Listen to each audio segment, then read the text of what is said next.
In this video, I will be making a giant tuna.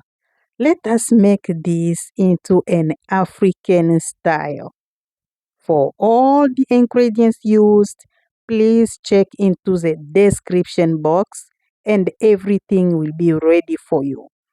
Just stay with me and keep watching this incredible lunch I'm making today.